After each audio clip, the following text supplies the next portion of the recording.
Assalamualaikum warahmatullahi wabarakatuh. Terima kasih, Anda telah kembali di channel YouTube kami. Saluran informasi yang mengkisahkan kisah-kisah Islami, serta kisah para ulama dan kekasih Allah. Kali ini, kami akan membawakan nasihat dari ajaran Syekh Abdul Qodir Al-Jailani. Apa sajakah pesan yang beliau sampaikan untuk kita semua? Dan benarkah pesan yang beliau sampaikan dapat menyelamatkan kehidupan kita? Untuk mengetahui jawabannya, simak penjelasan kami kali ini hingga akhir.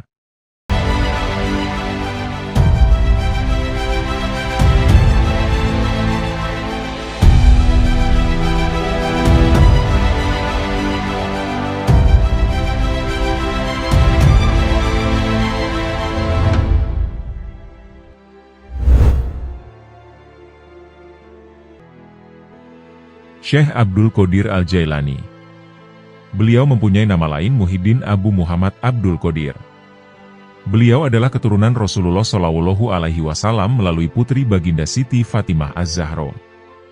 Beliau adalah seorang ahli sufi yang tidak asing lagi di dunia Islam, sehingga terdapat satu aliran thariqat yang diasaskannya, yaitu Tarikat Qadariyah. Walaupun telah wafat lebih kurang 900 tahun yang lampau, namun tulisan beliau, nasihat beliau, serta buah pikiran beliau, yang berkenaan dengan ketuhanan dan tasawuf, senantiasa mendapat perhatian dan menjadi rujukan. Sebagai seorang ulama terkenal di masa lalu, hingga kini pun beliau masih dikenang oleh kaum muslimin di seluruh dunia, karena kesolehannya, dan keilmuannya yang sangat tinggi dalam bidang ilmu dan hikmah, terutama bidang tasawuf dalam Islam. Begitu juga nasihat beliau masih terdengar, dan jadi panutan bagi sebagian besar kaum muslim dunia. Sungguh indah mengenang beliau, karena kesolehannya, nasihatnya, dan juga amalan soleh beliau. Nasihat Syekh Abdul Qodir Al-Jailani sungguh begitu dalam maknanya dan isinya, dan sungguh mengisi ruang hati. Berikut akan kami sampaikan tentang nasihat-nasihat Syekh Abdul Qodir Al-Jailani, yang semoga dapat menjadi penuntun dalam kehidupan Anda.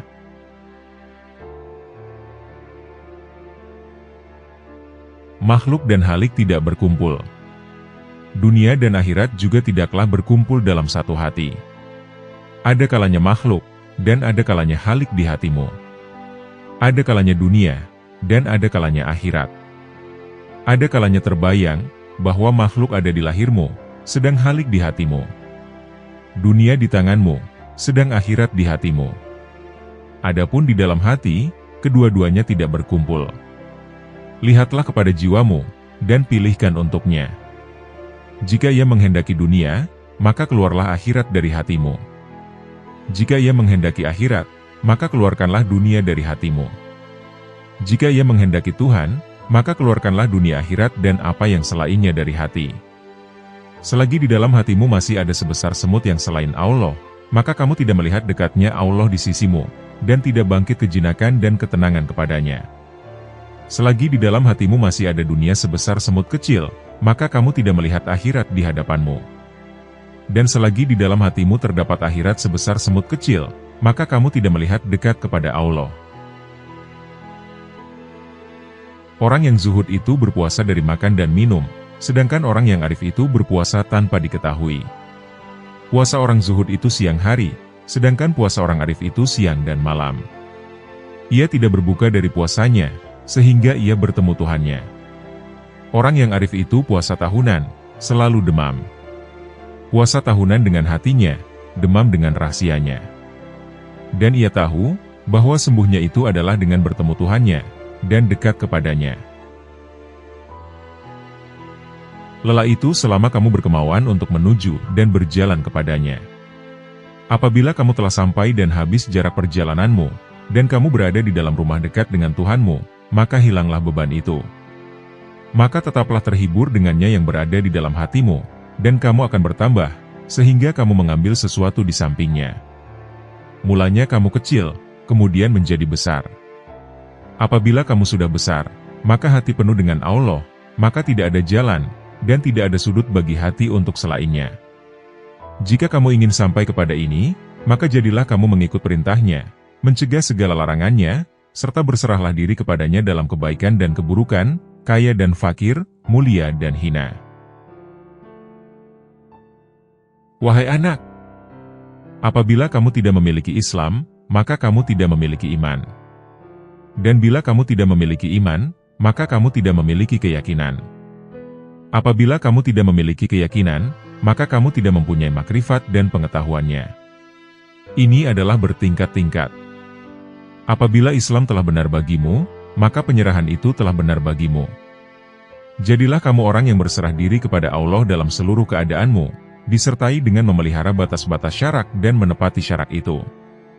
Serahkan kepadanya akan hak jiwamu dan selainmu. Perbaikilah kesopanan terhadapnya dan makhluknya. Janganlah kamu berbuat aniaya terhadap dirimu dan orang lain, karena perbuatan aniaya itu kegelapan di dunia dan di akhirat. Janganlah kamu melihat amalmu, walaupun anggota-anggota badanmu bergerak untuk amal dan hatimu beserta zat, yang mana amal itu ditujukan kepada Allah. Apabila hal ini sempurna bagimu, maka hatimu menjumpai mata yang dapat melihat. Makna menjadi bentuk, yang gaib menjadi hadir, berita menjadi terang. Hamba apabila baik karena Allah, maka dia bersamanya dalam semua keadaan. Dia mengubahnya, menggantikannya, dan memindahkannya dari satu keadaan kepada keadaan yang lain. Seluruhnya menjadi berarti, seluruhnya menjadi keimanan, keyakinan, pengetahuan, pendekatan, dan kesaksian. Seluruhnya menjadi siang tanpa malam, sinar tanpa gelap, jernih tanpa keruh, hati tanpa nafas, rahasia tanpa kasar, fana tanpa wujud, gaib tanpa hadir. Seluruhnya menjadi kitab gaib dari mereka dan dirinya. Seluruh ini pangkalnya adalah jinak kepada Allah, sehingga kejinakan ini sempurna antara kamu dan Allah. Ubahlah karenanya sesuatu yang dia benci dari nafsumu, sehingga dia memberimu apa yang kamu sukai. Jalan itu luas, berdirilah dan teguhlah. Beramallah, dan jangan lalai, selama tali dengan dua ujungnya di tanganmu. Mohonlah pertolongan kepadanya, atas sesuatu yang menjadikan kebaikanmu. Kendalikanlah nafsumu, dan jika tidak, ia akan mengendalikan kamu. Nafsu itu tukang memerintahkan keburukan di dunia, dan tukang mencela di akhirat. Bersopanlah yang baik terhadapnya dan terhadap makhluknya. Sedikitlah berbicara yang tidak berguna bagimu. Orang-orang yang meninggalkan amal dalam keadaan berilmu, ilmu itu akan melupakanmu, dan berkahnya hilang dari hatimu. Wahai orang-orang yang tidak tahu, seandainya kamu mengetahuinya, niscaya kamu mengetahui siksaan-siksaannya. Syirik itu ada kalanya pada lahir dan batin. Syirik lahir ialah menyembah berhala, sedangkan syirik batin ialah berpegang kepada makhluk, dan memandang mereka dapat memberi kemudorotan dan manfaat. Wahai anak, janganlah kamu menuntut sesuatu kepada seseorang. Dan jika kamu mampu untuk memberi, dan tidak mengambil, maka lakukanlah. Kamu melayani, dan kamu tidak minta dilayani oleh orang lain, maka lakukanlah. Suatu kaum itu disibukkan untuk memberi kepada makhluk. Mereka mengambil dan memberi. Mengambil dari kurnia dan rahmat Allah, dan memberikan kepada fakir dan miskin yang ditimpa kesempitan. Mereka tunaikan hutang orang yang berhutang, yang tiada kuasa untuk melunaskannya. Mereka adalah raja-raja, bukan raja-raja dunia, karena raja-raja dunia itu mengambil, dan tidak memberi. Sedangkan kaum itu mengutamakan orang lain, dan menunggu-nunggu orang yang tidak hadir. Mereka mengambil dari tangan Allah, bukan tangan makhluk. Usaha anggota badan mereka untuk makhluk, sedangkan usaha hati mereka untuk mereka sendiri. Mereka berinfak, atau memberikan harta itu karena Allah, bukan karena hawa nafsu, bukan karena pujian dan sanjungan. Tinggalkan kaum yang sombong terhadap Allah, dan terhadap makhluk, karena sombong itu termasuk sifat orang-orang pemaksa. Yang mana, mereka dibenamkan ke dalam neraka jahanam. Apabila kamu marah kepada Allah, maka kamu telah sombong kepadanya. Jadikanlah akhiratmu itu sebagai modalmu, dan jadikan dunia itu sebagai keuntunganmu. Gunakanlah seluruh waktumu untuk menghasilkan akhiratmu. Lalu apabila dari waktumu itu ada sedikit yang tersisa, maka gunakanlah untuk berusaha dalam urusan duniamu, dan mencari penghidupanmu. Nasihatilah dirimu terlebih dahulu, barulah kemudian menasihati orang lain. Kamu harus lebih memperhatikan nasib dirimu. Janganlah kamu menoleh pada orang lain, sedangkan dalam dirimu masih ada sesuatu yang harus diperbaiki.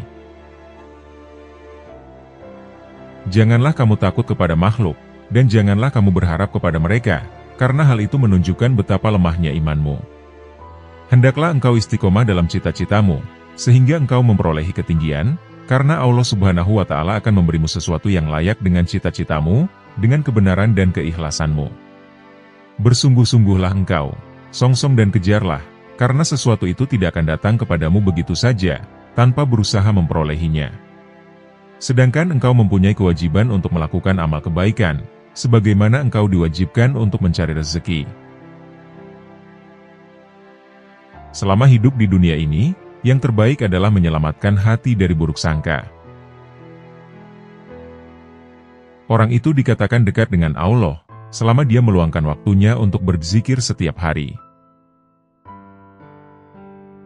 Bantulah orang fakir dengan sebagian harta kalian. Jangan pernah menolak pengemis, padahal kalian mampu memberikan sesuatu untuknya. Baik sedikit maupun banyak. Raihlah kasih sayang Allah dengan pemberian kalian. Bersyukurlah kepada Allah, yang telah membuat kalian mampu memberi.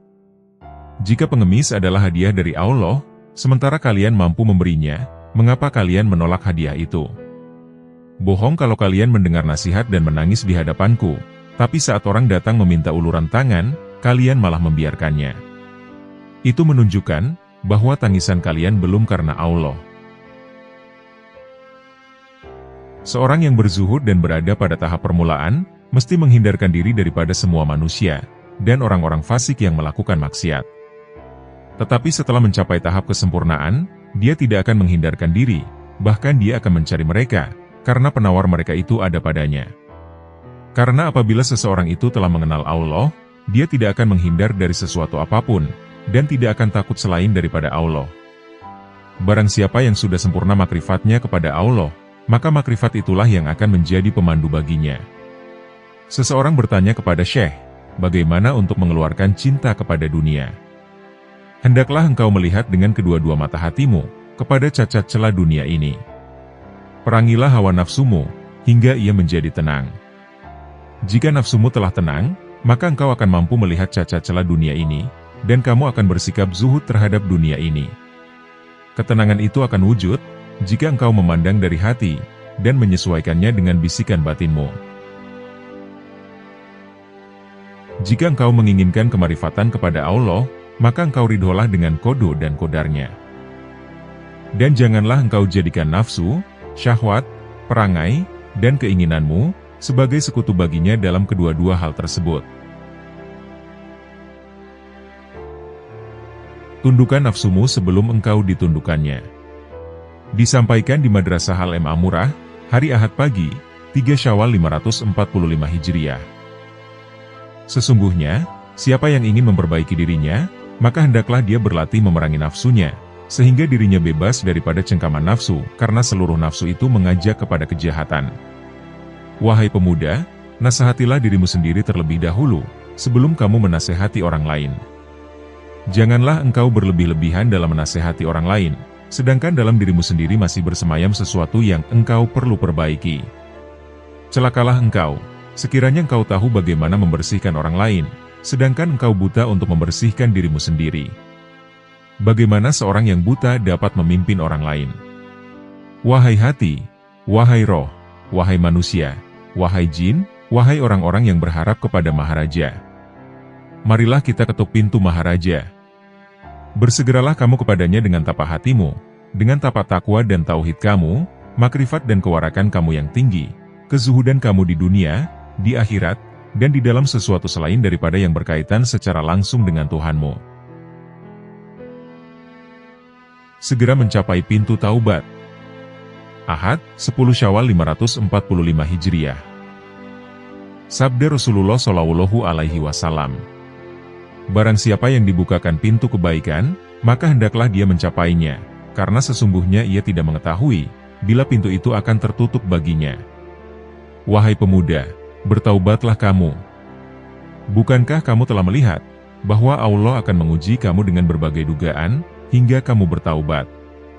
Sementara engkau tidak berpikir, malahan engkau bertahan dalam kedurhakaanmu itu. Senantiasa ridho dengan Allah. Tetaplah engkau untuk senantiasa ridho dengan Allah, dalam keadaan petaka atau sengsara, dalam keadaan miskin atau kaya, dalam keadaan susah atau senang, dalam keadaan sehat atau sakit, dalam keadaan buruk atau baik, ketika memperoleh yang engkau kehendaki atau tidak. Aku tidak tahu obat apa yang sesuai untukmu, selain daripada menyerahkan diri sepenuhnya kepada Allah yang Al-Haq. Jika Dia menetapkan sesuatu yang merugikan kamu, janganlah kamu benci kepadanya serta jangan pula kamu menjauhkan diri daripadanya. Karena semua itu adalah ujian dan cobaan terhadapmu. Jika sadar dan berubah, pasti Allah menukarkan kegelisahmu dengan ketenangan, dan jiwamu akan menjadi tenang, tentram dalam mentauhidkannya. Jika Al-Haq menghendaki agar hambanya menjadi baik, maka Dia akan memberikan hidayah, mengajar mereka, mengawasi mereka, menerangi mereka, memberikan kesempatan kepada mereka, mendekatkan mereka kepadanya, dan memberikan sinar ke dalam hati mereka. Celakalah kamu membaca dan menghafal sunnah Rasulullah, tetapi kamu tidak mengamalkannya.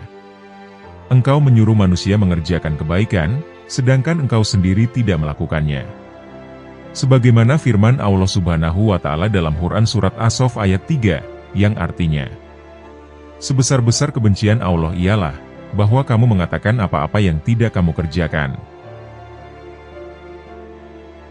Siapa yang telah beramal, sehingga kemudian mereka mencapai satu kedudukan atau maqam, di mana tiada lagi perintah ataupun larangan. Tidak henti-henti mereka menyendiri, khalwat, bersama Allah. Karena meninggalkan ibadah-ibadah wajib, bermakna seorang itu telah jatuh zindik.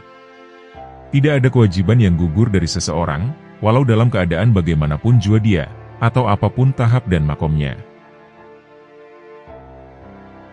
Wahai kaumku, ambillah nasihat dari Al-Quran itu dengan mengamalkannya, bukan dengan mendiskusi, memperdebat, atau menseminarkannya. Tidak akan ada kebahagiaan di hatimu, apabila di sana bersemayam sesuatu selain Allah, bahkan seandainya kamu sujud selama 1000 tahun di atas bara api sekalipun. Sementara, hatimu kepada selain Allah, maka hal itu tidak bermanfaat kepadamu. Hati. Wahai hati, hatilah yang beriman, hatilah yang mengesahkan Allah, hatilah yang memurnikan akidah, hatilah yang ikhlas, hatilah yang bertakwa, hatilah yang memelihara diri daripada yang haram dan syubhat, hatilah yang yakin, hatilah yang zuhud, hatilah yang arif, hatilah yang beramal, hatilah yang memimpin seluruh tubuh manusia, sementara seluruh anggota adalah anggota pasukan dan pengikutnya. Oleh itu, jika kamu ingin mengucapkan la ilaha illallah, maka lebih dulu hendaklah kamu ucapkan dengan hatimu, kemudian kamu iringi dengan lidah. Jihad batin lebih berat dari jihad zohir, karena jihad batin adalah satu jihad yang terus-menerus. Bertujuan memutuskan semua kehendak dan dorongan hawa nafsu, untuk melakukan perkara-perkara yang terlarang, serta mengekang keinginan terhadapnya. Wahai hamba, setiap yang engkau pandang sebagai kebaikan, dan engkau mencintainya, maka cintamu itu adalah bukan cinta yang sejati. Engkau sedang terpedaya.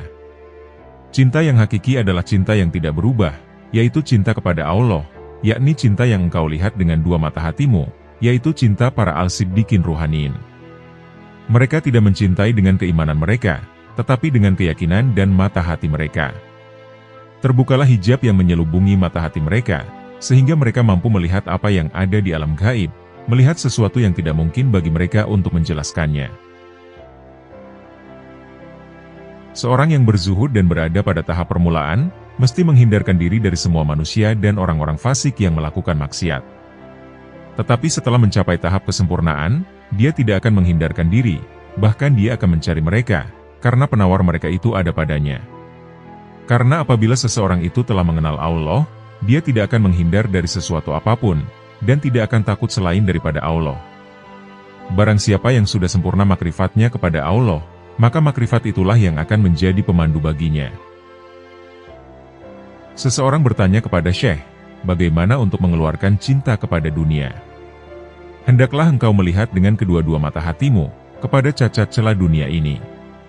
Perangilah hawa nafsumu hingga ia menjadi tenang. Jika nafsumu telah tenang, maka engkau akan mampu melihat cacat celah dunia ini, dan kamu akan bersikap zuhud terhadap dunia ini. Ketenangan itu akan wujud jika engkau memandang dari hati dan menyesuaikannya dengan bisikan batinmu. Jika engkau menginginkan kemakrifatan kepada Allah, maka engkau ridholah dengan kodo dan kodarnya. Dan janganlah engkau jadikan nafsu, syahwat, perangai, dan keinginanmu sebagai sekutu baginya dalam kedua-dua hal tersebut. Ketahuilah bahwa para guru amal dan guru ilmu akan menunjukkan engkau jalan menuju Allah. Langkah tahap pertama ialah dengan perkataan, dan pada tahap kedua ialah dengan mengamalkannya. Dengan cara ini, engkau akan bertemu dengan Allah. Beramallah engkau kepadanya, dan janganlah engkau mengharapkan pahala yang banyak. Beramallah dengan tujuan untuk mencapai dan meraih keriduannya, serta kedekatan kepadanya. Pahala adalah keriduannya kepadamu, dan kedekatanmu kepadanya dunia dan akhirat. Peringkat pertama ialah, engkau belajar kepada makhluk berkenaan hukum. Kemudian pada peringkat kedua, hendaklah engkau belajar dari halik mengenai ilmu laduni, yakni ilmu-ilmu yang khusus untuk hati dan batin. Oleh karena itu, carilah guru yang mursyid, karena engkau tidak dapat belajar tanpa guru. Barang siapa di antara kamu yang ingin menghidupkan hatinya, maka hendaklah dia membiasakan berzikir kepada Allah di dalam hatinya itu, dan hendaklah dia merasakan ketentraman bersamanya. Wahai hamba, berzikirlah engkau kepada Allah dengan hatimu sebanyak 1000 kali dan dengan lisanmu sekali. Berzikir yang dilakukan hanya dengan lisan tanpa menggunakan hati, tidak memberikan kemuliaan kepadamu. Zikir adalah zikir hati dan zikir batin, kemudian zikir lisan. Berzikirlah kamu kepadanya, sehingga zikir itu melebur dosa-dosamu. Dengan demikian, engkau tidak menanggung dosa sama sekali. Ketahuilah bahwa taubat itu adalah pusat kekuasaan dan menyesali segala perbuatan. Tanggalkanlah baju kedurhakaanmu itu dengan taubat yang tulus ikhlas. Jika engkau bertaubat, hendaklah taubat itu lahir dari hatimu, bertaubatlah engkau zahir dan batin. Ikutilah sunnah Rasul dengan penuh keimanan, jangan membuat bid'ah. Patuhlah selalu kepada Allah dan Rasul-Nya, jangan melanggar. Junjung tinggilah tauhid, dan jangan menyekutukan Dia. Sucikanlah Dia senantiasa, dan jangan menisbahkan sesuatu keburukan pun kepadanya. Pertahankan kebenarannya, dan jangan ragu sedikit pun. Bersabarlah selalu, dan jangan menunjukkan ketidaksabaran. Beristiqomahlah, berharaplah kepadanya, jangan kesal, tetapi bersabarlah. Bekerja samalah dalam ketaatan, dan jangan berpecah belah. Saling mencintailah, dan jangan saling mendendam. Jauhilah kejahatan, dan jangan ternoda olehnya. Percantiklah dirimu dengan ketaatan kepada Tuhanmu, jangan menjauh dari pintu-pintu Tuhanmu, dan jangan berpaling darinya. Segeralah bertaubat dan kembali kepadanya. Jangan merasa jemu dalam memohon ampunan kepada Halikmu, baik siang maupun malam. Jika kamu berlaku begini, niscaya rahmat dinampakkan kepadamu, sehingga kamu menjadi bahagia, terjauhkan dari api neraka, dan hidup bahagia di surga, bertemu Allah, menikmati rahmat-Nya di surga, dan tinggal di dalamnya untuk selamanya, dengan karunia-karunia lainnya, termuliakan bersama para nabi, para siddiq, para syahid, dan para soleh di surga yang tinggi. Bila engkau melihat dunia ini berada di tangan mereka, dengan segala hiasan dan tipuannya, dengan segala bisa mematikannya, yang tampak lembut sentuhannya. Padahal, sebenarnya mematikan bagi yang menyentuhnya, mengecoh mereka, dan membuat mereka mengabaikan kemudaratan tipu daya dan janji-janji palsunya. Bila engkau lihat semua ini, berlakulah bagi orang yang melihat seseorang menuruti nalurinya, menonjolkan diri, dan karenanya, mengeluarkan bau busuk. Bila dalam situasi semacam itu engkau enggan memperhatikan kebusukannya, dan menutup hidung dari bau busuk itu. Begitu pula engkau berlaku terhadap dunia. Bila engkau melihatnya, palingkan penglihatanmu dari segala kepalsuan, dan tutuplah hidungmu dari kebusukan hawa nafsu, agar engkau aman darinya dan segala tipu dayanya, sedang bahagianmu menghampirimu segera, dan engkau menikmatinya. Allah telah berfirman kepada nabi pilihannya. Dan janganlah kamu tujukan kedua matamu kepada yang telah kami berikan kepada beberapa golongan dari mereka, sebagai bunga kehidupan dunia, untuk kami uji mereka dengannya, dan karunia Tuhanmu lebih baik dan lebih kekal. Quran Surat Toha, ayat 131. Apabila timbul di dalam benakmu keinginan untuk menikah, padahal engkau fakir dan miskin, dan engkau tak mampu memenuhinya, maka bersabarlah, dan berharaplah senantiasa akan kemudahan darinya, yang membuatmu berkeinginan seperti itu, atau yang mendapati keinginan semacam itu di dalam hatimu. Niscaya Ia akan menolongmu, entah dengan menghilangkan keinginan itu darimu, atau dengan memudahkanmu menanggung beban hidupmu itu, dengan mengaruniaimu kecukupan, mencerahkanmu dan memudahkanmu di dunia dan akhirat. Lalu Allah akan menyebutmu sabar dan mau bersyukur, karena kesabaranmu dan keridhoanmu atas ketentuannya. Maka ditingkatkannya kesucian dan kekuatanmu. Dan Allah berjanji untuk senantiasa menambah karunia-Nya atas orang-orang yang bersyukur, sebagaimana firman-Nya. Sesungguhnya jika kamu bersyukur, pasti kami akan menambah nikmat kepadamu, dan jika kamu mengingkari nikmat-Ku, maka sesungguhnya azab-Ku sangat pedih. Quran Surat Ibrahim, ayat 7. Maka bersabarlah, tentanglah hawa nafsumu, dan berpegang teguhlah pada perintah-perintah-Nya. Ridholah atas takdir yang maha kuasa, dan berharaplah akan ridho dan karunia-Nya. Sungguh Allah sendiri telah berfirman, hanya orang-orang yang bersabarlah, yang akan menerima ganjaran mereka tanpa batas. Quran Surat Az-Zumar, ayat 10.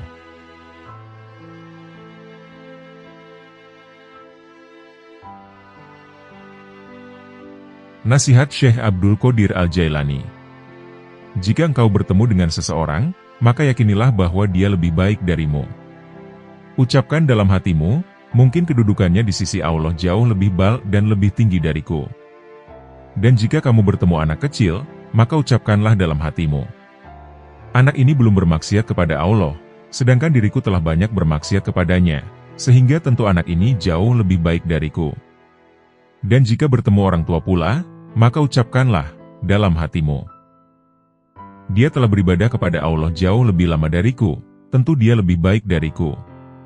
Dan jika kamu bertemu dengan seorang yang berilmu, maka ucapkanlah dalam hatimu, orang ini memperoleh karunia yang tidak akan aku peroleh, mencapai kedudukan yang tidak akan pernah aku capai, mengetahui apa yang tidak akan aku ketahui. Dan dia mengamalkan ilmunya, tentu dia lebih baik dariku. Dan jika bertemu dengan seorang yang bodoh, maka katakanlah dalam hatimu, orang ini bermaksiat kepada Allah karena dia tidak tahu, sedangkan aku bermaksiat kepadanya, padahal aku mengetahui akibatnya. Dan aku tidak tahu bagaimana akhir umurku dan umurnya kelak. Sehingga dia tentu lebih baik dariku. Dan jika bertemu dengan orang kafir, maka katakanlah dalam hatimu, aku tidak tahu bagaimana keadaannya kelak, mungkin di akhir usianya dia memeluk Islam dan beramal soleh. Dan mungkin boleh jadi di akhir usia diriku kufur dan berbuat buruk. Maka Syekh Abdul Qadir dapat kita simpulkan, tidak akan rugi jika kita bersangka baik terhadap insan yang lain, daripada kita bersangka buruk terhadapnya, yang bisa saja mendatangkan dosa. Sematkanlah ke dalam hati kita, agar iman akan bertambah, akidah dan akhlak juga akan terjaga.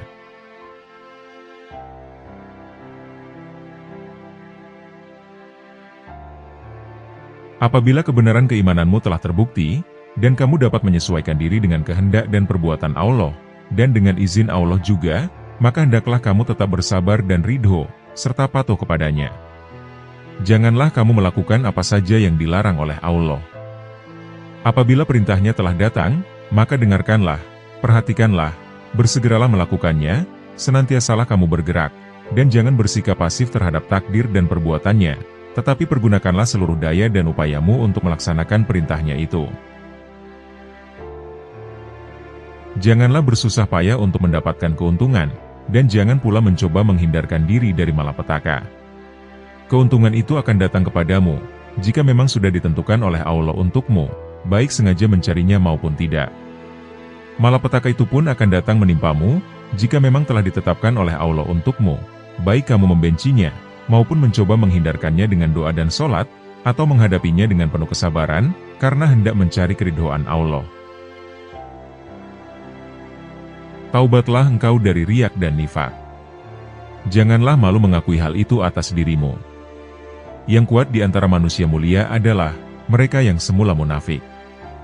Oleh yang demikian, berkatalah sebagian ulama, tidak ada yang mengetahui hakikat ikhlas kecuali murai, atau orang riak.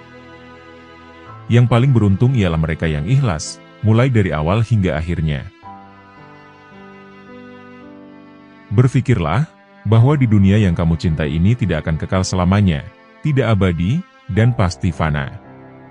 Jika hal ini telah benar-benar kamu sadari, tentu kamu tidak akan melupakannya, walau sekejap pun. Namun, kebanyakan tidak ada manusia yang mengingatkan hal itu. Dan barang siapa telah merasakan, berarti telah mengetahuinya. Manusia yang demikian adalah termasuk salah satu dari mereka, yang tidak tahan tinggal bersama makhluk. Malulah kamu kepada Allah Subhanahu wa Ta'ala. Lihatlah dengan mata hatimu, rendahkan dirimu di hadapannya. Letakkan dirimu di bawah lintasan kekuasaannya. Bimbinglah jiwamu untuk sentiasa mensyukuri nikmat-nikmatnya. Raihlah sinar keterangan dengan mengharungi segala cobaan dan rintangan. Jika semuanya telah benar-benar ada pada dirimu, maka karomah, keluhuran dan surga Allah akan kamu dapati, baik di dunia maupun di akhirat. Kenalilah Allah Subhanahu wa Ta'ala, janganlah rasa bodoh terhadapnya. Taatlah kepadanya, jangan mendurhakainya. Ridolah atas ketentuan takdirnya, jangan engkau ingkari.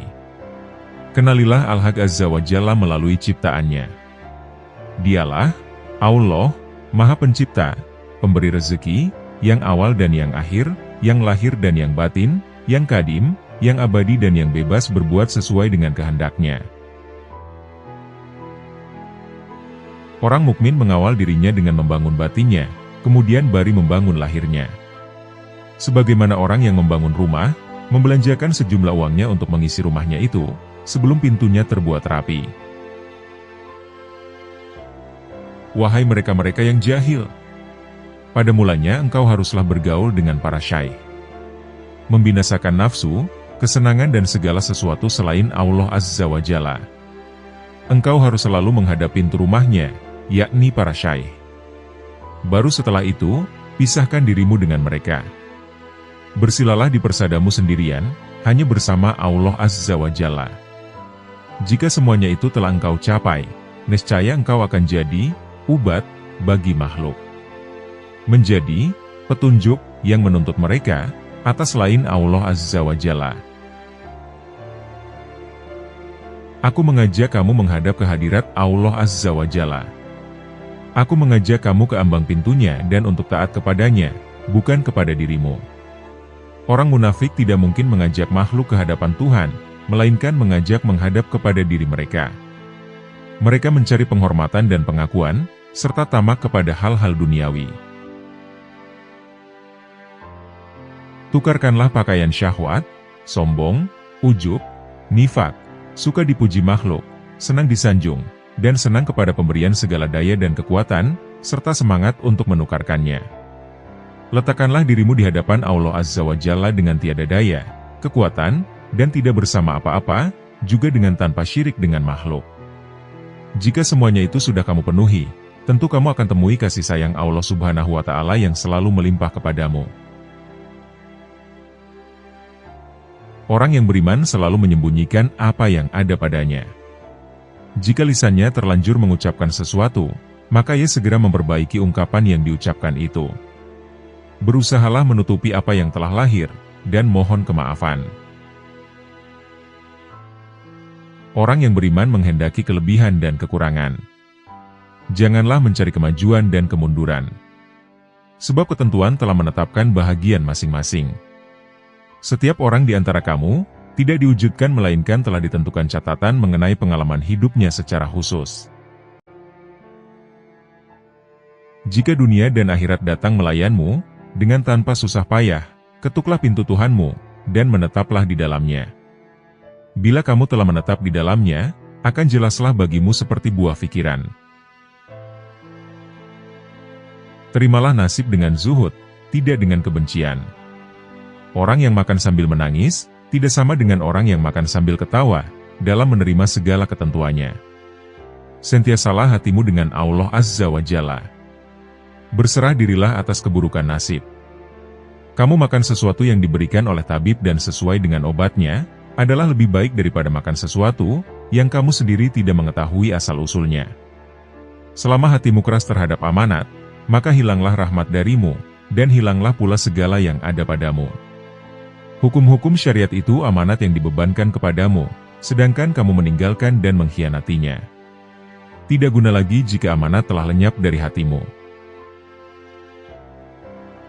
Wahai saudara, jika bicara, bicaralah dengan niat yang baik.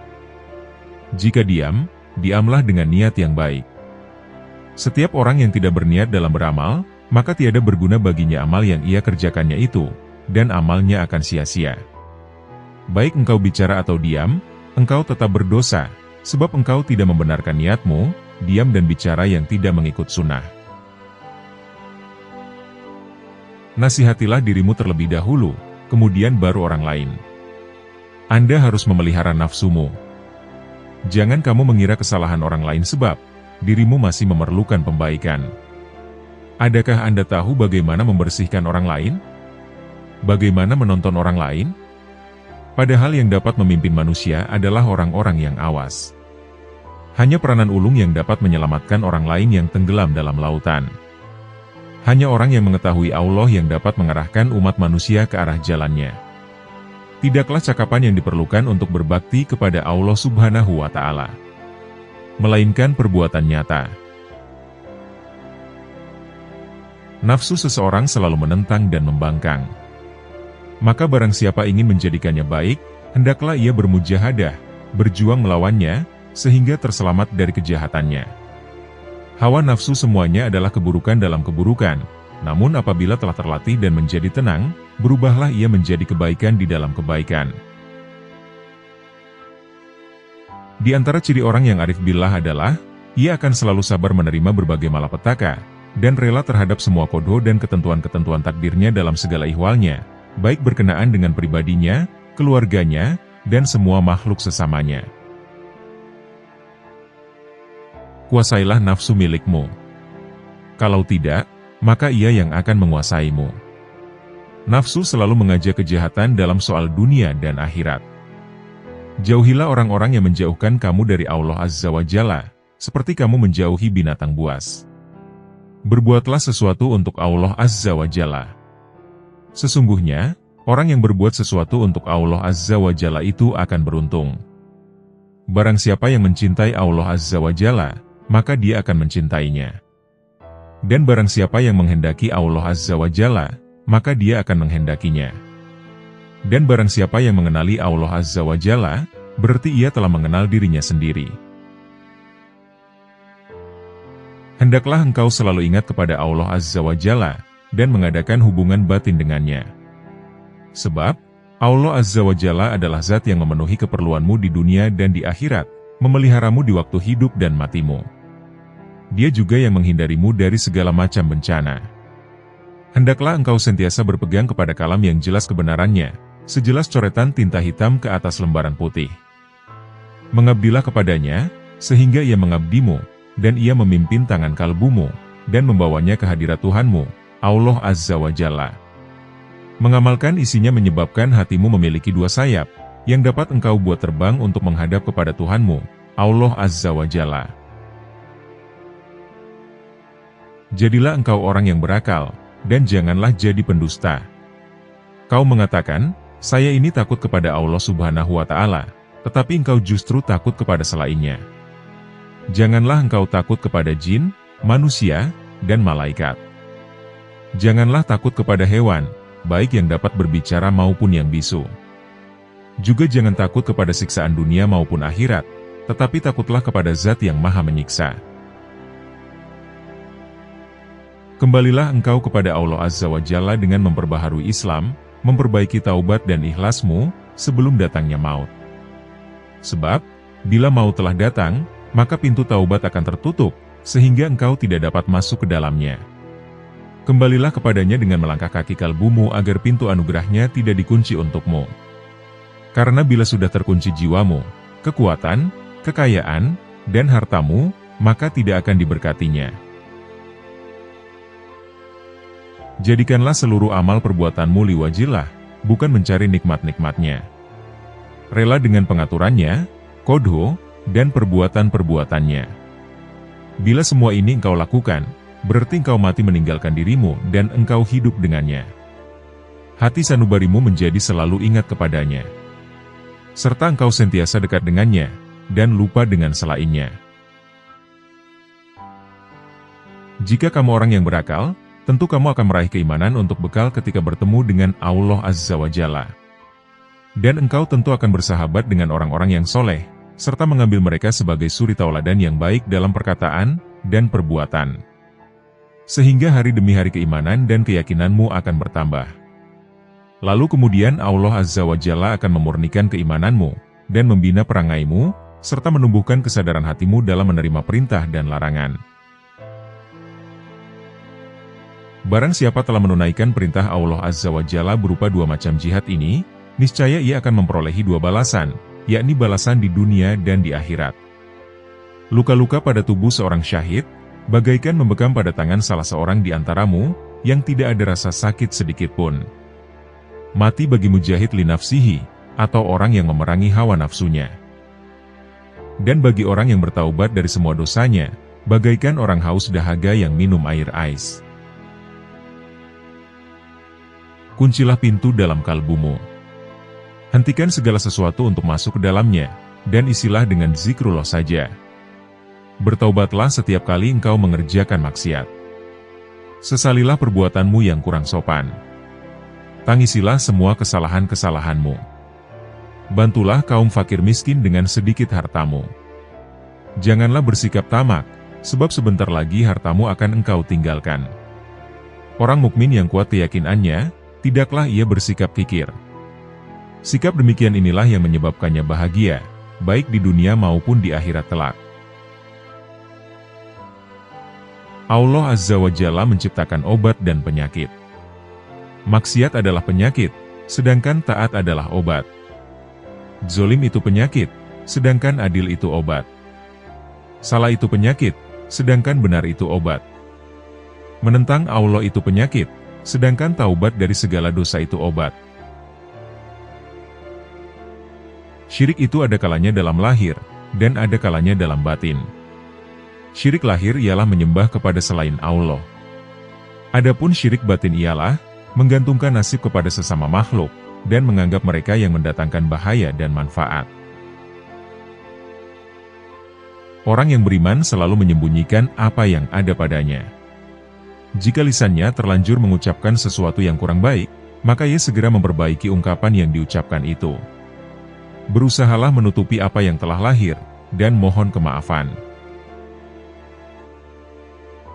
Janganlah kamu menghendaki kelebihan dan kekurangan. Janganlah mencari kemajuan dan kemunduran, sebab ketentuan telah menetapkan bagian masing-masing. Setiap orang di antara kamu, tidak diwujudkan melainkan telah ditentukan catatan mengenai pengalaman hidupnya secara khusus.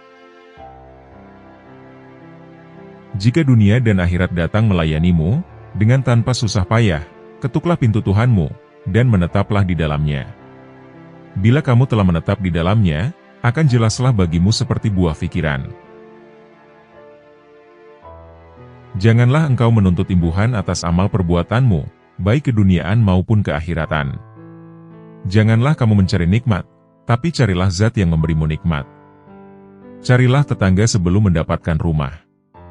Dialah zat yang mewujudkan segala sesuatu, zat yang mengaturkannya, dan yang wujud sesudah segala sesuatu. Wahai saudaraku, janganlah kamu termasuk golongan orang-orang yang apabila diberi nasihat, dia tidak mau menerima. Dan jika mendengar nasihat, dia tidak mau mengamalkannya. Ketahuilah, bahwa agamamu akan terhapus, hilang, karena disebabkan 4 perkara. Yang pertama, kamu tidak mengamalkan apa yang telah kamu ketahui. Yang kedua, kamu mengamalkan apa yang tidak kamu ketahui.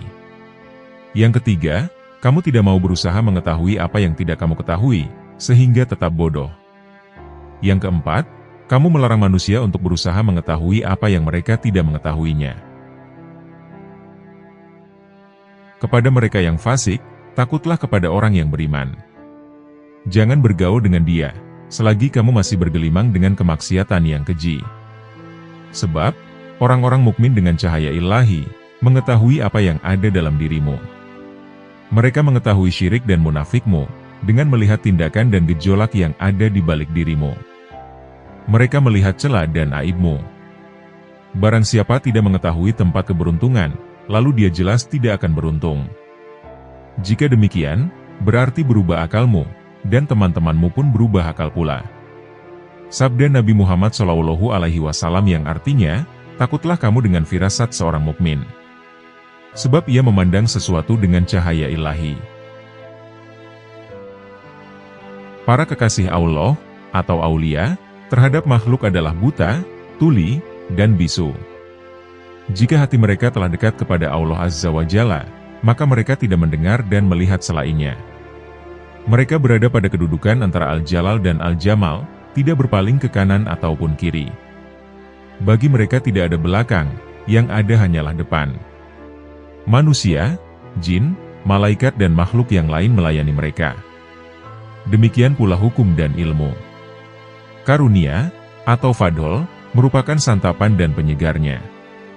Mereka makan dari fadolnya, dan minum susunya. Mereka minum, mereka merasa bising terhadap suara-suara manusia, tetapi mereka tinggal bersama dengannya, yakni dengan makhluk. Mereka menyuruh makhluk melaksanakan perintah Allah Subhanahu wa Ta'ala, mencegah makhluk dari mengerjakan larangan-larangannya, sebagai penerus ajaran yang dibawa oleh Nabi Muhammad SAW. Merekalah pewaris yang sebenarnya. Para kekasih Allah itu tidak pernah bertindak dan bersikap demi diri dan nafsunya sendiri. Mereka mencintai sesuatu karena Allah Azza wa Jalla, dan membenci sesuatu juga karenanya.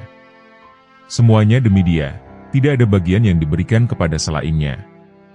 Firman Allah Subhanahu wa Ta'ala, yang artinya, sesungguhnya yang takut kepada Allah di antara hamba-hambanya, hanyalah para ulama. Quran Surat Fatir, ayat 28. Terimalah nasib dengan zuhud, tidak dengan kebencian. Orang yang makan sambil menangis tidak sama dengan orang yang makan sambil ketawa, dalam menerima segala ketentuannya. Senantiasalah hatimu dengan Allah Azza wa Jalla. Berserah dirilah atas keburukan nasib. Kamu makan sesuatu yang diberikan oleh tabib dan sesuai dengan obatnya, adalah lebih baik daripada makan sesuatu yang kamu sendiri tidak mengetahui asal-usulnya. Selama hatimu keras terhadap amanat, maka hilanglah rahmat darimu, dan hilanglah pula segala yang ada padamu. Hukum-hukum syariat itu amanat yang dibebankan kepadamu, sedangkan kamu meninggalkan dan mengkhianatinya. Tidak berguna lagi jika amanat telah lenyap dari hatimu. Andai kata tanpa karunia Allah Azza wa Jalla, mana mungkin orang berakal mentadbir negara, bergaul dengan para penghuninya, yang telah dilandasi fatriat, nifak, zalim bergelimang syubhat dan haram. Benar telah tersebar kekufuran. Ya Allah, kami mohon pertolongan kepadamu dari kefasikan kelancangan. Telah banyak kelemahan melanda para zindik. Sungguh telah kubongkar rahasia rumah kamu. Tetapi aku mempunyai dasar yang memerlukan pembina. Aku mempunyai anak-anak yang memerlukan pendidikan. Seandainya kuungkap sebagian rahasiaku, tentu hal ini merupakan pangkal perselisihan antara aku dengan kamu. Nasihatilah dirimu terlebih dahulu, kemudian baru orang lain. Kamu harus memelihara nafsumu. Jangan kamu mengira kesalahan orang lain, sebab dirimu masih memerlukan perbaikan. Adakah kamu tahu, bagaimana cara membersihkan orang lain, bagaimana menonton orang lain, padahal yang dapat memimpin manusia adalah orang-orang yang awas. Hanya perenang ulung, yang dapat menyelamatkan orang lain yang tenggelam dalam lautan. Hanya orang yang mengetahui Allah, yang dapat mengarahkan umat manusia ke arah jalannya. Tidaklah ucapan yang diperlukan untuk berbakti kepada Allah Subhanahu wa Ta'ala, melainkan perbuatan nyata. Nafsu seseorang selalu menentang dan membangkang. Maka barang siapa ingin menjadikannya baik, hendaklah ia bermujahadah, berjuang melawannya, sehingga terselamatkan dari kejahatannya. Hawa nafsu semuanya adalah keburukan dalam keburukan, namun apabila telah terlatih dan menjadi tenang, berubahlah ia menjadi kebaikan di dalam kebaikan. Syirik itu terdapat pada lahir maupun batin. Syirik lahir adalah menyembah berhala, sedangkan syirik batin adalah berpegang kepada makhluk, dan memandang mereka dapat memberi kemudorotan dan manfaat. Wahai anak, janganlah kamu menuntut sesuatu kepada seseorang. Jika kamu mampu untuk memberi, dan tidak mengambil atau mencuri, maka lakukanlah. Jika kamu mampu melayani, dan kamu tidak minta dilayani oleh orang lain, maka lakukanlah. Jadikanlah akhiratmu sebagai modalmu, dan jadikan duniamu sebagai keuntunganmu. Gunakanlah seluruh waktumu untuk menghasilkan akhiratmu. Lalu apabila dari waktumu itu ada sedikit yang masih tersisa, maka gunakanlah untuk berusaha dalam urusan duniamu dan mencari penghidupanmu. Mudah-mudahan umat Islam diselamatkan dari bencana alam selama dia masih mau mendoakan saudaranya yang seiman. Yang paling beruntung adalah mereka yang mampu ikhlas mulai dari awal hingga akhirnya. Berpikirlah bahwasanya sesuatu yang kamu cintai di dunia ini tidak akan kekal selamanya. Tidak abadi dan pasti fana. Jika kamu telah menyadari hal ini, maka kamu tidak akan melupakannya walaupun sekejap. Sesungguhnya bencana terhadapmu bukan untuk menghancurkanmu, melainkan sesungguhnya akan mengujimu, mengesahkan kesempurnaan imanmu dan menguatkan dasar kepercayaanmu dan memberikan kabar baik ke dalam batinmu. Orang itu dikatakan dekat dengan Allah selama dia meluangkan waktunya untuk berzikir setiap hari. Selama hidup di dunia ini, yang terbaik adalah menyelamatkan hati dari buruk sangka. Jika engkau bertemu dengan orang kafir, maka katakanlah dalam hatimu, aku tidak tahu bagaimana keadaannya kelak. Bisa jadi di akhir usianya dia memeluk agama Islam dan beramal soleh. Dan bisa jadi di akhir usiaku, diriku kufur dan berbuat buruk. Jika engkau bertemu dengan seorang yang tidak mempunyai ilmu, maka katakanlah dalam hatimu, orang ini bermaksiat kepada Allah Subhanahu wa Ta'ala, karena dia tidak tahu. Sedangkan aku bermaksiat kepadanya, padahal aku mengetahui akibatnya. Dan aku tidak tahu bagaimana akhir umurku dan umurnya kelak, sehingga dia tentu lebih baik dariku. Jika engkau bertemu orang tua, maka ucapkanlah dalam hatimu, dia telah beribadah kepada Allah Subhanahu wa Ta'ala, jauh lebih lama dariku, tentu dia lebih baik dariku. Jika engkau bertemu dengan seorang yang berilmu, maka ucapkanlah dalam hatimu, orang ini memperoleh karunia yang tidak akan kuperoleh, mencapai kedudukan yang tidak akan pernah kucapai, mengetahui apa yang tidak kuketahui, dan dia mengamalkan ilmunya, tentu dia lebih baik dariku. Jika engkau bertemu dengan seseorang, maka yakinilah bahwa dia lebih baik darimu. Ucapkan dalam hatimu, bisa jadi kedudukannya di sisi Allah Subhanahu wa Ta'ala jauh lebih baik dan lebih tinggi dariku. Dan jika kamu bertemu anak kecil, maka ucapkanlah dalam hatimu, anak ini belum bermaksiat kepada Allah, sedangkan diriku telah banyak bermaksiat kepadanya, sehingga tentu anak ini jauh lebih baik dariku. Wahai orang yang ternoda karena ketamakannya. Andai kata engkau bersama penghuni bumi bersatu, untuk mendatangkan sesuatu yang bukan bagianmu, maka kalian semua tidak akan mampu mendatangkannya. Oleh karena itu, tinggalkanlah rasa tamak untuk mencari sesuatu atau rezeki yang telah ditetapkan untukmu, maupun yang tidak ditetapkan untukmu. Apakah pantas bagi seorang yang berakal, untuk menghabiskan waktunya memikirkan sesuatu yang telah selesai pembagiannya? Wahai Allah, Zat yang mengetahui kelemahanku dari memujimu. Aku memohon kehadiratmu, sesempurna orang yang memujimu, engkau bukakan hakikat-hakikat asmamu AMP, sifatmu, dan kenalkan aku melalui kesempurnaanmu yang maha lembut. Bantulah orang fakir dengan sebagian harta kalian. Jangan pernah menolak pengemis, padahal kalian mampu memberikan sesuatu untuknya, baik sedikit maupun banyak. Raihlah kasih sayang Allah dengan pemberian kalian. Bersyukurlah kepada Allah, yang telah membuat kalian mampu memberi. Jika pengemis adalah hadiah dari Allah, sementara kalian mampu memberinya, mengapa kalian menolak hadiah itu? Sungguh bohong kalau kalian mendengar nasihat dan menangis di hadapanku, tapi saat orang datang meminta uluran tangan, kalian malah membiarkannya. Hal itu menunjukkan bahwa tangisan kalian bukan karena Allah. Dunia adalah ladang, dan akhirat adalah tempat tinggal. Wahai muridku, jangan jadikan apa yang kamu makan dan minum, yang kamu pakai, yang kamu nikahi dan berkumpul dengannya sebagai tujuan dan cita-cita. Semuanya adalah dorongan hasrat dan hawa nafsu. Tujuan dan cita-cita hati adalah Allah Al-Haq. Maka jadikanlah Allah dan segala yang ada padanya sebagai tujuan dan cita-citamu. Dunia ada penggantinya, yaitu akhirat. Makhluk ada penggantinya, yaitu Al-Khaliq. Segala sesuatu yang kamu tinggalkan di dunia, akan engkau dapati pengganti yang lebih baik di dalam kehidupan yang akan datang. Anggaplah bahwa masih tersisa umur sampai hari ini, dan bersiaplah untuk kehidupan akhirat, karena kesempatan itu akan hilang dengan datangnya malaikat Israel sang pencabut nyawa. Dunia adalah ladang dan tempat singgah bagi manusia, dan akhirat adalah tempat diam. Jika semangat dari Allah telah datang, maka keduanya, yakni dunia dan akhirat, keduanya akan tertutupi. Sehingga dia akan berdiri di antara keduanya, tidak kepada dunia, dan tidak kepada akhirat. Hidup di dunia bagai berteduh di bawah pohon. Rasulullah Shallallahu Alaihi Wasallam tidur di atas sebuah tikar.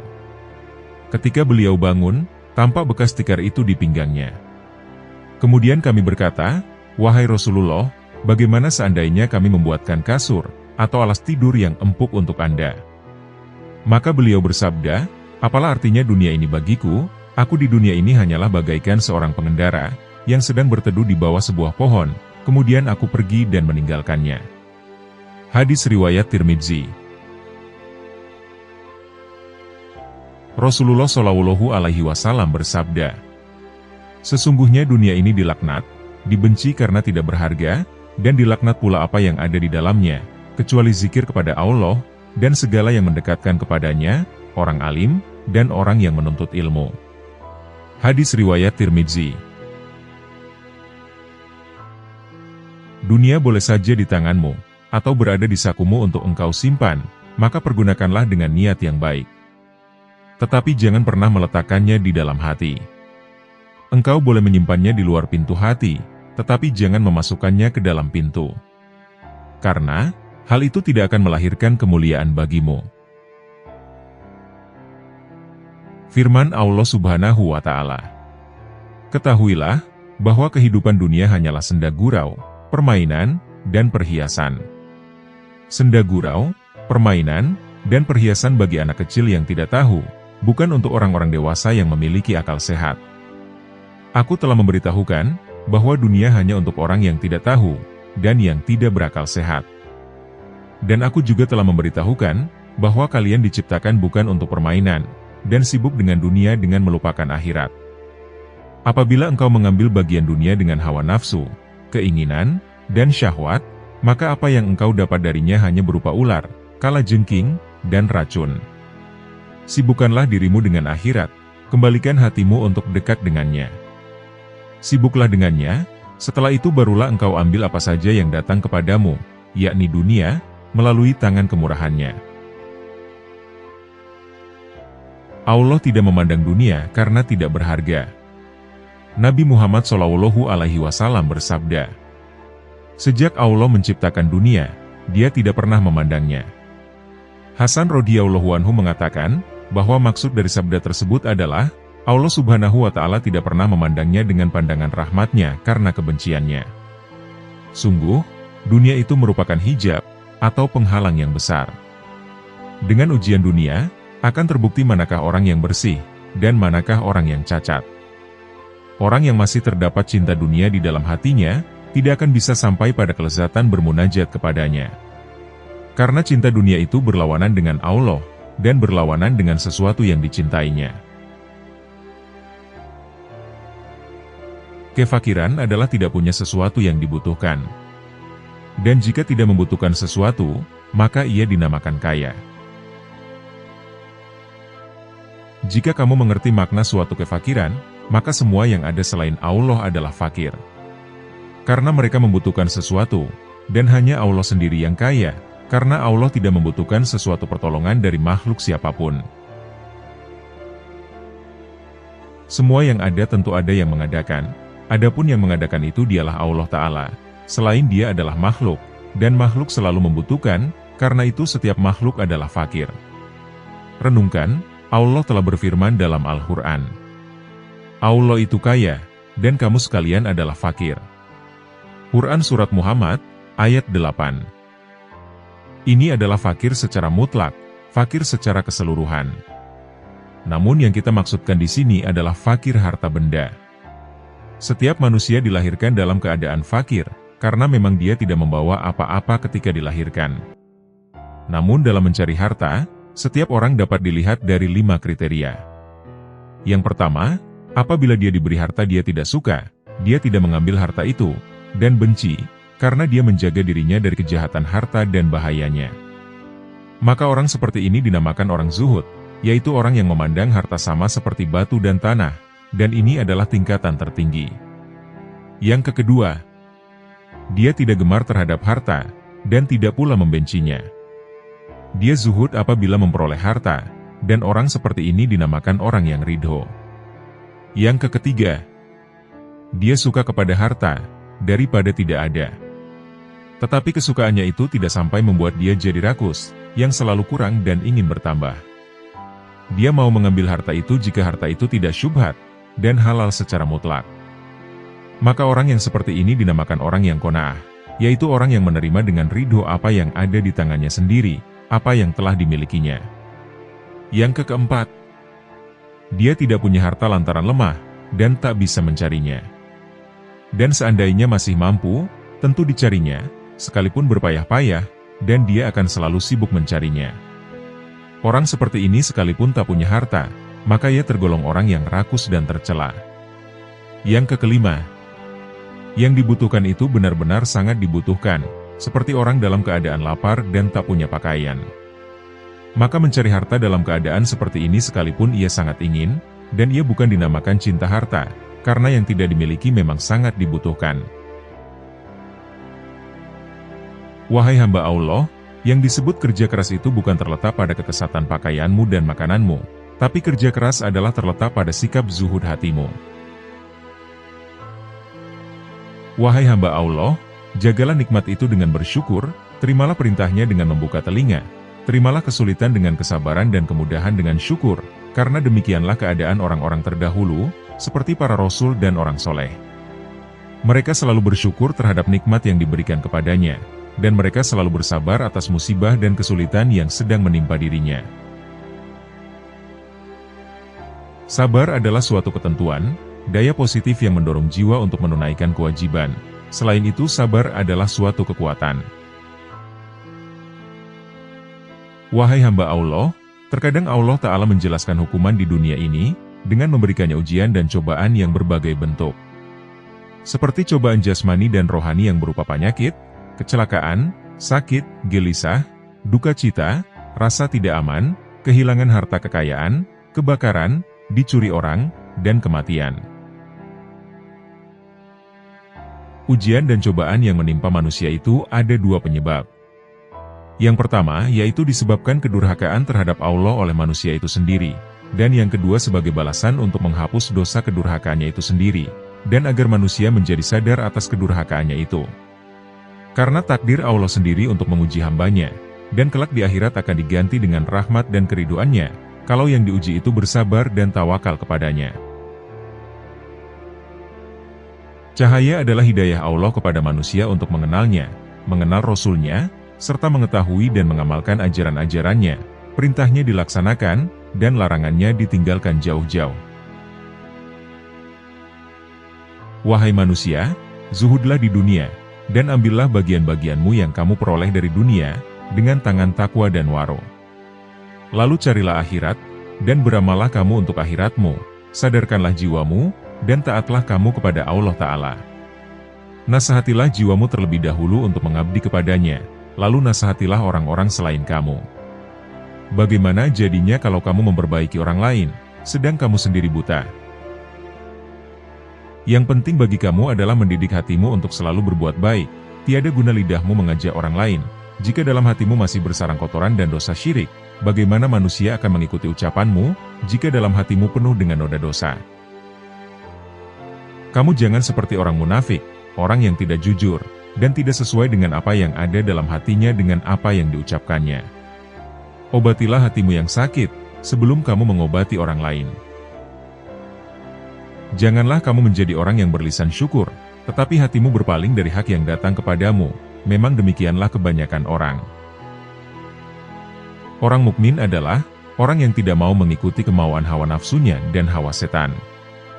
Jadikanlah hidup di dunia untuk mencari bekal buat akhirat, dan dalam setiap waktunya selalu dipergunakan untuk mengabdi dan beribadah kepadanya.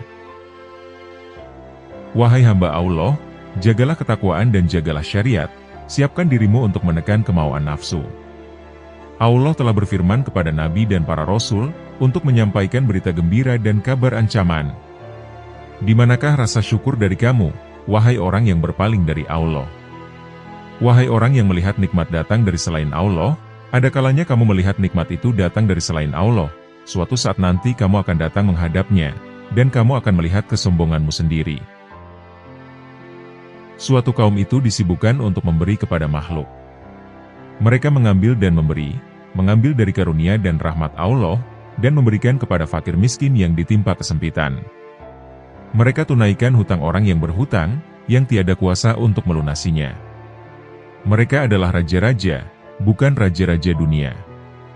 Karena raja-raja dunia itu mengambil dan tidak memberi, sedangkan kaum itu mengutamakan orang lain, dan menunggu-nunggu orang yang tidak hadir.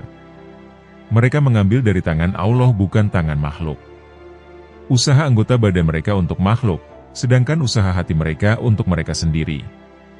Mereka berinfak, memberikan harta itu karena Allah, bukan karena hawa nafsu, dan bukan karena pujian serta sanjungan. Tinggalkan kaum yang sombong terhadap Allah dan terhadap makhluk, karena sombong itu termasuk sifat orang-orang pemaksa, yang mana mereka kelak dibenamkan ke dalam neraka jahanam. Apabila kamu marah kepada Allah, maka kamu telah berbuat sombong kepadanya. Janganlah kamu melihat amalmu, walaupun anggota-anggota badanmu bergerak untuk amal, dan hatimu beserta zat, yang mana amal itu ditujukan kepada Allah. Apabila hal ini sempurna bagimu, maka hatimu menjumpai mata yang dapat melihat. Makna menjadi bentuk, yang gaib menjadi hadir, dan berita menjadi terang. Hamba apabila baik karena Allah, maka dia bersamanya dalam semua keadaan. Dia mengubahnya, menggantikannya, dan memindahkannya dari satu keadaan kepada keadaan yang lain. Seluruhnya menjadi berarti, seluruhnya menjadi keimanan, keyakinan, pengetahuan, pendekatan dan kesaksian. Seluruhnya menjadi siang tanpa malam, sinar tanpa gelap, jernih tanpa keruh, hati tanpa nafas, rahasia tanpa kasar, fana tanpa wujud, gaib tanpa hadir. Seluruhnya menjadi kitab gaib dari mereka dan dirinya. Seluruh ini pangkalnya adalah jinak kepada Allah, sehingga kejinakan ini sempurna antara kamu dan Allah. Makhluk dan halik tidak berkumpul. Dunia dan akhirat juga tidaklah berkumpul dalam satu hati. Ada kalanya makhluk, dan ada kalanya halik di hatimu. Ada kalanya dunia, dan ada kalanya akhirat. Ada kalanya terbayang, bahwa makhluk ada di lahirmu, sedang halik di hatimu. Dunia di tanganmu, sedang akhirat di hatimu. Adapun di dalam hati, kedua-duanya tidak berkumpul. Lihatlah kepada jiwamu, dan pilihkan untuknya. Jika ia menghendaki dunia, maka keluarlah akhirat dari hatimu. Jika ia menghendaki akhirat, maka keluarkanlah dunia dari hatimu. Jika ia menghendaki Tuhan, maka keluarkanlah dunia akhirat dan apa yang selainnya dari hati. Selagi di dalam hatimu masih ada sebesar semut yang selain Allah, maka kamu tidak melihat dekatnya Allah di sisimu, dan tidak bangkit kejinakan dan ketenangan kepadanya. Selagi di dalam hatimu masih ada dunia sebesar semut kecil, maka kamu tidak melihat akhirat di hadapanmu. Dan selagi di dalam hatimu terdapat akhirat sebesar semut kecil, maka kamu tidak melihat dekat kepada Allah. Orang yang zuhud itu berpuasa dari makan dan minum, sedangkan orang yang arif itu berpuasa tanpa diketahui. Puasa orang zuhud itu siang hari, sedangkan puasa orang arif itu siang dan malam. Ia tidak berbuka dari puasanya, sehingga ia bertemu Tuhannya. Orang yang arif itu puasa tahunan, selalu demam. Puasa tahunan dengan hatinya, demam dengan rahasianya. Dan ia tahu, bahwa sembuhnya itu adalah dengan bertemu Tuhannya, dan dekat kepadanya. Lelah itu selama kamu berkemauan untuk menuju dan berjalan kepadanya.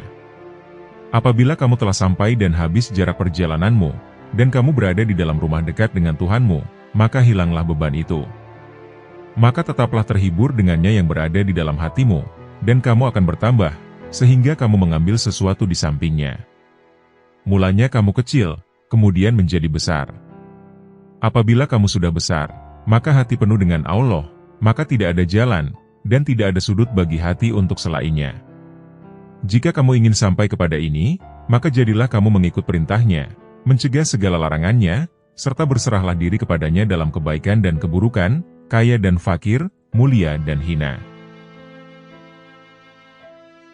Terkadang kamu meminta pertolongan kepadanya dengan menentangnya. Perbaikilah hatimu, karena jika hati telah baik, segala tingkah lakumu akan menjadi baik. Hati yang baik itu karena adanya takwa dan tawakal kepada Allah Ta'ala, bertauhid kepadanya, dan ikhlas dalam beramal. Serta yakin akan kerusakan semua itu, apabila tidak ada tindakan-tindakan tersebut. Syekh Abdul Qadir Al-Jailani lahir pada tahun 1077 Masehi, atau tahun 469 Hijriah. Di mana saat kelahirannya, sang ibu sudah mencapai usia 60 tahun, di sebuah tempat bernama Jailan. Itulah mengapa di belakang namanya terdapat julukan Al-Jailani. Karena sesuai kebiasaan penduduk Arab masa itu, yang biasa menambahkan nama mereka sesuai dengan tempat tinggalnya.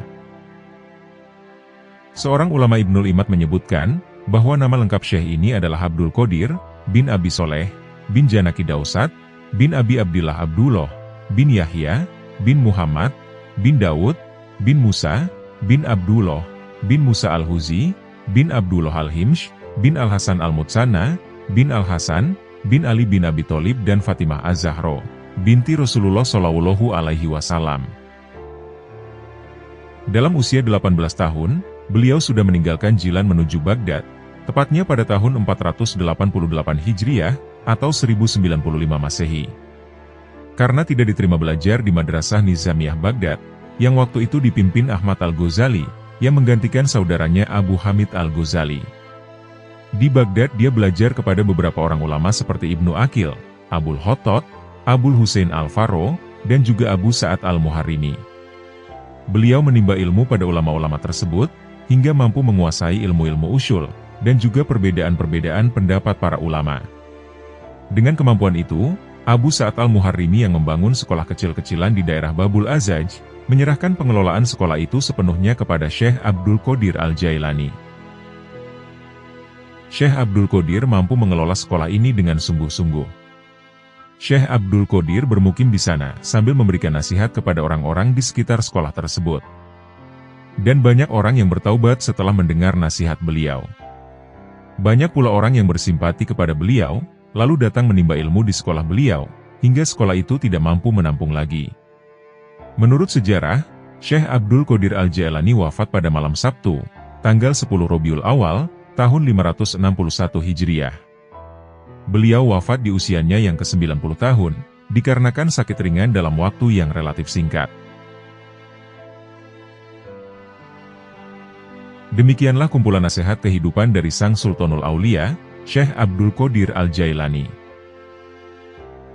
Semoga Allah Subhanahu wa Ta'ala mengumpulkan kita dengan para kekasihnya, di dunia maupun akhirat. Semoga kita dapat meneladani kepribadian akhlak para kekasih Allah, serta mengambil hikmah dari kisah-kisahnya. Dan semoga dengan apa yang telah kami sampaikan, dapat menambah ketakwaan kita kepada Allah Subhanahu wa Ta'ala.